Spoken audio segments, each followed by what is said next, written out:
Jadi, kegiatan kali ini bertujuan untuk mengembangkan kreativitas dan kemampuan berpikir kritis kami, khususnya melalui pembuatan media ajar berbasis digital. Tentunya di daerah digital saat ini, perkembangan teknologi informasi sangat pesat dan telah membawa dampak besar dalam dunia pendidikan. Oleh karena itu, penting bagi kita untuk menyesuaikan metode pembelajaran agar lebih relevan dan efektif. Dalam proyek kali ini, kami berkolaborasi dengan SMP Negeri 30 Batam untuk menciptakan media pembelajaran digital yang bisa digunakan oleh guru maupun siswa dalam proses belajar mengajar. Harapannya, media ini bisa menjadi solusi yang menarik, interaktif, dan mendukung transformasi digital di dunia pendidikan. Materi selanjutnya yaitu tujuan proyek. Yang pertama, menciptakan media pembelajaran yang menarik dan interaktif. Media pembelajaran dirancang agar visual, suara, dan animasi mampu meningkatkan daya tarik siswa dan siswi. Yang kedua, membantu guru dalam menyampaikan materi. Yang ketiga, meningkatkan pemahaman dan minat belajar siswa sehingga memahami materi dan merasa lebih antusias dalam proses pembelajaran. Selanjutnya ada metodologi project based learning. Yang pertama ada perencanaan proyek, yaitu rencana pembelajaran semester, pembagian tugas, dan surat kunjungan. Yang kedua ada pengumpulan data, yaitu observasi, wawancara terhadap guru, dan materi ajar. Yang ketiga ada evaluasi dan monitoring, yaitu uji coba, revisi media, dan diskusi bersama dosen. Alur dan jadwal proyek. Yang pertama itu observasi dan pengumpulan data yang kami lakukan itu sekitar 2 minggu. Yang kedua, pembuatan media ajar. Kami melakukan pembuatan media ajar itu sekitar 3 minggu. Dan pembuatan gameboard, dokumentasi, dan video kami melakukannya sekitar 1 minggu. Yang terakhir, implementasi ke sekolah itu tanggal 2 Juni 2025 yang kami lakukan pada pagi hari sampai siang hari. Sekian dari saya, terima kasih. Selanjutnya, saya akan menjelaskan tentang implementasi proyek kami di SMP Negeri 30 Batam. Implementasi proyek PBL kali ini kami laksanakan pada tanggal 2 Juni 2025 dari jam 7 pagi sampai jam 11.30 siang. Pemaparan materi kepada siswa dan siswi dilakukan sendiri oleh kami anggota kelompok, atas permintaan dari pihak sekolah yang sudah kami sanggupi. Di jam pertama, yaitu mata pelajaran matematika, diikuti oleh seluruh anggota kelompok. Dan di jam berikutnya, kelompok terbagi menjadi 2 untuk pemaparan materi dan games di mata pelajaran TIK serta IPS. Seluruh rundown yang telah kami buat atas dasar jadwal jam mata pelajaran yang diberikan oleh pihak sekolah di hari sebelumnya. Setiap games mata pelajaran kita siapkan hadiah menarik untuk siswa-siswa yang memenangkan permainan. Terakhir, kita juga memberikan sertifikat serta cenderamata untuk guru mata pelajaran. Tak lupa, kita juga melakukan wawancara untuk mengetahui pandangan para siswa dan para guru tentang proyek kita kali ini. Terima kasih. Berikut ini merupakan hasil proyek media ajar online yang telah kami buat secara berkelompok khusus untuk pembelajaran kelas 7. Media ajar ini kami buat dalam 2 bentuk utama, yaitu berupa PowerPoint interaktif dan kuis digital. Untuk PowerPoint interaktif, kami membuat berbagai materi pembelajaran seperti informatika, ilmu pengetahuan sosial, dan matematika. PowerPoint ini kami desain secara lebih menarik, disertai dengan animasi dan gambar, sehingga memudahkan siswa untuk memahami isi materi. Kemudian kuis digital. Ada 3 platform yang kami gunakan seperti Quizzalis, Kahoot, dan game Don't Look Down. Tujuan kami membuat game ini yaitu untuk memberikan pengalaman belajar yang menyenangkan sekaligus mengukur pemahaman siswa secara interaktif. Dengan media ajar ini, kami berharap proses pembelajaran bisa menjadi lebih menarik lagi, inovatif, dan sesuai dengan perkembangan teknologi pada saat ini. Sekian dari saya, terima kasih. Baik, selanjutnya kami akan memaparkan salah satu hasil utama dari proyek ini, yaitu media ajar berbentuk game edukatif. Media yang kami kembangkan adalah board game, yang bertujuan untuk membantu siswa memahami konsep matematika secara menyenangkan dan interaktif. Game ini kami beri nama Aljabar Game Board, di mana permainan akan menjawab soal-soal seputar operasi aljabar melangkah di papan permainan. Terdapat dua jenis kartu utama, yaitu kartu aljabar berisi soal matematika yang harus diselesaikan oleh pemain, dan yang kedua kartu kesempatan berisi tantangan atau kesempatan acak yang membuat permainan lebih seru. Permainan ini dilengkapi dengan 2 pion, dadu, dan petunjuk aturan main yang mudah dipahami oleh siswa SMP. Dengan pendekatan ini, kami ingin mengubah pembelajaran aljabar yang biasanya dianggap sulit menjadi sesuatu yang lebih menarik dan partisipatif. Harapannya, siswa tidak hanya belajar konsep aljabar secara teoritis, tetapi juga melalui pengalaman bermain yang melibatkan logika, strategi, dan interaksi dengan teman sebayanya. Terima kasih. Di sini saya ingin mempresentasikan hasil kerja dokumentasi proyek kami. Berikut adalah hasil dokumentasi foto dan logbook dari proyek kami. Kami telah berhasil merekam dan membagikan hasil kerja dengan efektif melalui dokumentasi foto, video, dan logbook. Di setiap kami mengunjungi sekolah dan kerja kelompok, kami selalu mengambil foto untuk dokumentasi. Sebagai contohnya, ini ada foto saat rekan kami sedang memaparkan materi tentang MTK, lalu gambar di bawahnya rekan kami sedang memaparkan tentang materi IPS. Maaf tidak banyak yang bisa kami tampilkan di sini, Pak, Bu, tapi kami sudah mengupload semua hasil foto dan video di Google Drive yang telah disediakan.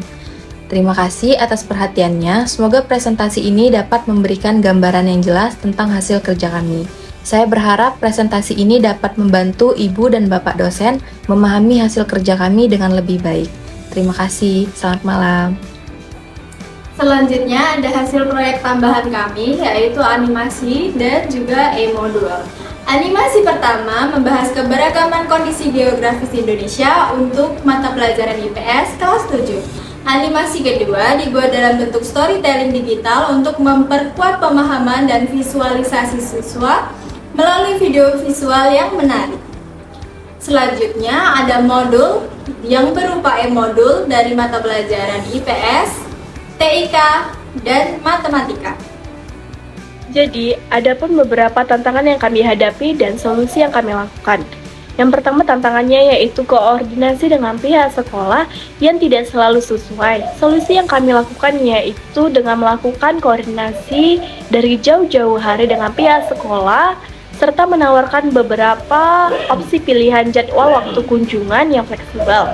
Tantangan yang kedua yaitu kurangnya pengalaman dalam desain digital maupun editing. Solusinya yaitu kami mencari referensi video tutorial dari YouTube, TikTok, maupun dari Instagram. Dan yang ketiga yaitu manajemen waktu yang ketat. Di sini kami harus bisa membagi waktu kami antara tugas kuliah dan kerja. Solusi yang kami lakukan yaitu diskusi dan menentukan jadwal serta pembagian tugas setiap anggota kelompok secara struktur. Lalu, uang ini kami gunakan untuk sebagai foto studio, cetak banner, cetak board game, untuk hadiah kuis, lalu untuk souvenir, untuk jajanan, dan yang lain-lainnya yang kami butuhkan selama kegiatan kami berlangsung. Selama kegiatan kami berlangsung, kami memiliki saldo sisa itu di sekitar 171.500. Dan itu akan kami alokasikan untuk dana-dana darurat. Nah, semua anggaran ini disusun secara bersama-sama dengan pertimbangan yang matang dan transparan. Jadi, setiap pengeluaran bisa dipertanggungjawabkan dengan jelas. Terima kasih. Selanjutnya saya akan menjelaskan tentang anggaran PBL kelompok kami, yaitu kelompok 1. Anggaran ini kami susun berdasarkan kebutuhan kami selama kegiatan PBL berlangsung, dengan tujuan supaya semua kebutuhan kami bisa terpenuhi dengan baik tanpa melebihi dana yang tersedia. Nah, untuk saldo awal kami dipungut per orangnya sekitar 152.000 per orang dengan kesepakatan bersama tentunya. Yang 152.000 per orang dikali 11 itu memiliki kami saldo awal sekitar 1.672.000. Lalu, uang ini kami gunakan untuk sebagai foto studio, cetak banner, cetak board game, untuk hadiah kuis, lalu untuk souvenir, untuk jajanan, dan yang lain-lainnya yang kami butuhkan selama kegiatan kami berlangsung. Selama kegiatan kami berlangsung, kami memiliki saldo sisa itu di sekitar 171.500. Dan itu akan kami alokasikan untuk dana-dana darurat. Nah, semua anggaran ini disusun secara bersama-sama dengan pertimbangan yang matang dan transparan. Jadi, setiap pengeluaran bisa dipertanggungjawabkan dengan jelas. Terima kasih. Baik, pada kesempatan ini saya ingin menyampaikan beberapa pembelajaran dan keterampilan baru yang kami peroleh selama mengikuti kegiatan PBL ini. Pertama, dalam hal komunikasi profesional. Kami belajar bagaimana caranya menyampaikan ide dengan jelas, baik secara lisan maupun secara tulisan. Hal ini sangat penting dalam menyampaikan materi, berdiskusi dalam tim, dan berinteraksi dengan berbagai pihak secara formal. Kedua, kami juga mengembangkan kemampuan manajemen waktu dan tanggung jawab. Kami berlatih mengatur jadwal kerja, menyelesaikan tugas tepat waktu, serta disiplin dalam menjalankan tanggung jawab yang telah diberikan. Selanjutnya, kami juga menguasai beberapa software yang sangat membantu dalam proses kerja.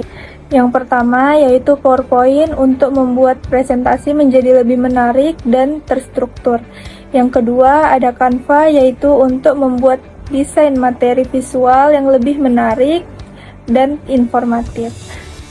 Serta GameKit yaitu platform edukatif berbasis game yang kami gunakan untuk menciptakan suasana belajar yang interaktif dan menyenangkan. Selain itu, kami juga belajar bagaimana menyusun materi ajar secara sistematis agar materi yang disampaikan mudah dipahami dan sesuai dengan tujuan pembelajaran. Terakhir, saya sangat bersyukur dapat melatih kemampuan problem solving dan kerja tim, terutama ketika menghadapi tantangan-tantangan tertentu dalam pelaksanaan tugas. Melalui kolaborasi dengan teman-teman, saya belajar untuk saling mendukung dan mencari solusi bersama secara efektif. Demikian pemaparan singkat dari saya, kurang lebihnya mohon dimaafkan. Terima kasih. Baik, selanjutnya saya akan menjelaskan mengenai evaluasi proyek. Pertama-tama saya ingin mengucapkan puji syukur kepada Tuhan Yang Maha Esa dalam tujuan pembelajaran kami pada saat itu dapat berjalan dengan lancar dan media pembelajaran yang telah kami sediakan juga dapat digunakan secara optimal. Bahkan para siswi di sana mereka menunjukkan sikap antusiasme mereka yang sangat tinggi dalam proses belajar berlangsung. Juga menerima umpan balik yang sangat positif baik dari guru, pendamping maupun dari para siswa-siswi. Hal ini dapat menjadi bukti bahwa pendekatan yang digunakan sangat efektif dan diterima dengan baik bagi semua pihak. Proyek ini kami dapat menerapkan teori yang telah dipelajari secara langsung di lapangan. Ini memberikan pemahaman yang lebih mendalam dan kontekstual terhadap materi yang telah kami pelajari di kelas. Akademis, kami juga dapat merasakan perkembangan dalam hal soft skill, yaitu seperti komunikasi, kerjasama tim, dan beradaptasi. Ini semua mendukung pembentukan sikap profesional yang sangat bermanfaat ya untuk dunia kerja nantinya.